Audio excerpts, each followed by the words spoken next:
Help me reach 2,000 subscribes. Support the video with a like, and leave your thoughts in the comments. I read every comment. Thanks. I used to laugh whenever Mark said it. You're my backup plan, he'd joke, usually with a crooked smile and a squeeze of my hand, like it was some inside humor only we shared.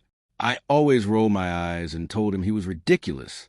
We'd been together 6 years, lived together for 3, shared rent, routines, a life that felt settled enough to ignore the sharp edges. Backup plans were for people who didn't believe in what they had. I believed in us. Mark was charming, in a quiet way. Not flashy, not loud. He worked in logistics, always talking about timelines and contingencies, which probably explained his strange sense of humor. I worked in marketing, more instinct than structure, more feeling than planning.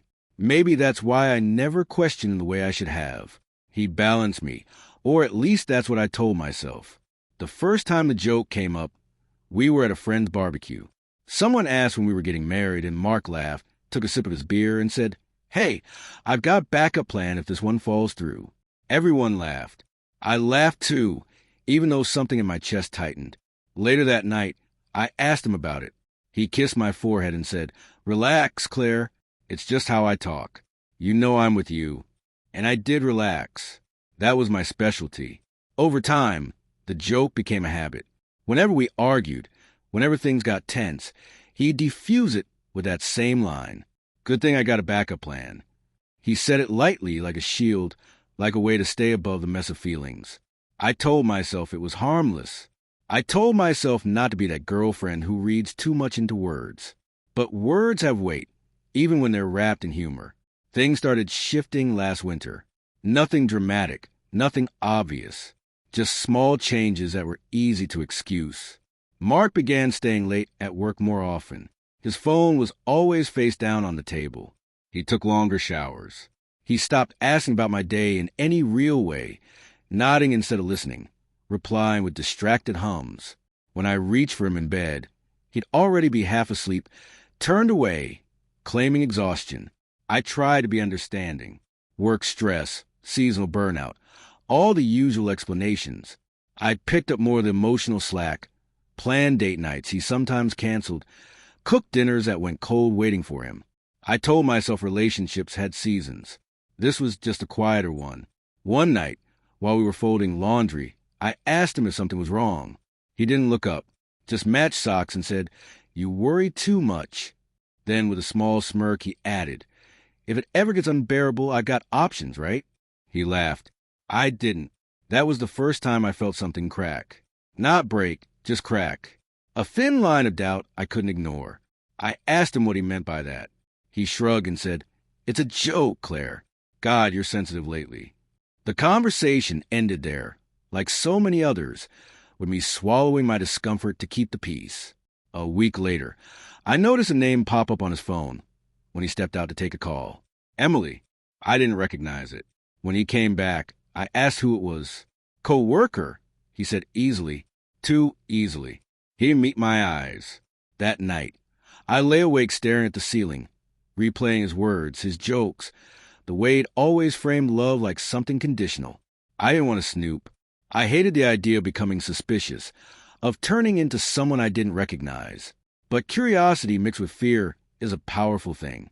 2 days later, when he left his laptop open on the kitchen table and went to shower, I stood there for a long moment, heart pounding, telling myself to walk away. Instead, I sat down. His email was already open. I didn't have to dig far. There it was, sitting in plain sight, a subject line that made my stomach drop. Backup plan. It was from Emily. In that moment, I still thought it was a joke. I had to.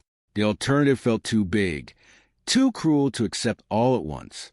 I told myself I was overreacting, that context would save me, that love would explain everything, even as my hands shook and my chest tightened with quiet dread. I opened the email before I could talk myself out of it. It wasn't long. It didn't need to be. Emily wrote like someone who already knew the ending. She joked about timing, about patience, about how she was glad Mark was finally getting serious. She mentioned their lunches, the late nights, the plans they were quietly making. Then came the line that burned itself into my brain.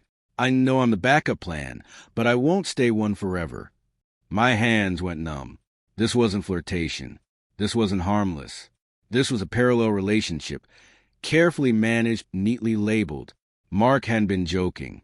He'd been rehearsing the truth out loud, trusting I'd never believe it. I closed the laptop and sat there, listening to the shower run, feeling oddly calm, not peaceful, just still, like something inside me had shut off to protect itself. When Mark came out, towel around his waist, humming, I looked at him and saw a stranger, not a villain.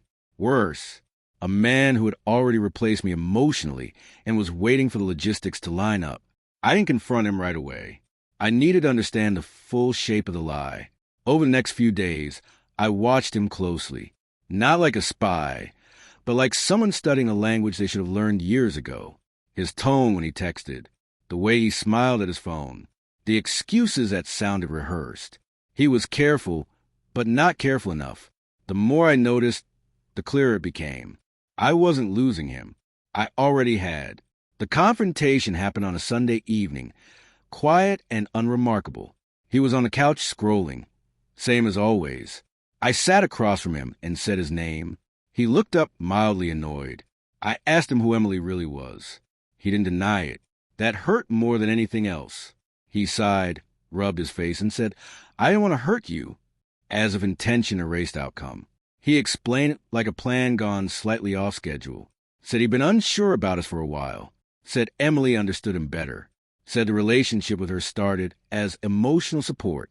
Then he said it like it was reasonable. I needed a backup in case things didn't work out with you. I laughed then, a short, sharp sound that surprised both of us.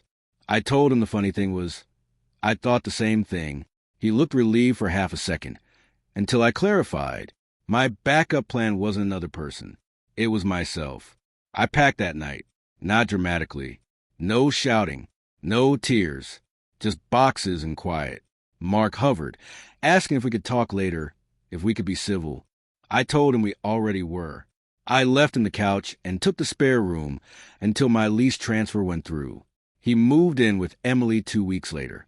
I heard through mutual friends that it was fast, intense, and messy. 6 months passed. My life didn't transform overnight, but it steadied. I slept better, ate better, learned what silence felt like without dread attached to it. One evening, Mark texted me out of nowhere, said things weren't what he expected, said he missed the stability we had, asked if we could meet. I stared at the message for a long time before replying. Then I typed the only honest thing I had. I don't have a backup plan anymore.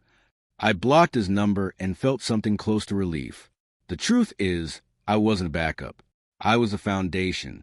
And when he chose to build elsewhere, he gave me the chance to walk away before I was completely erased. That wasn't his gift to me. It was my own, and I finally knew the difference.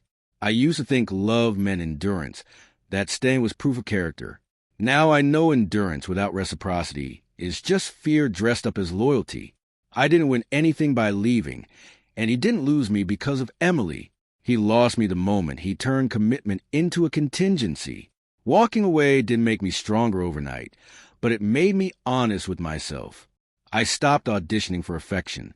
I stopped negotiating my worth. And that, more than revenge or closure, became the real plan I finally chose.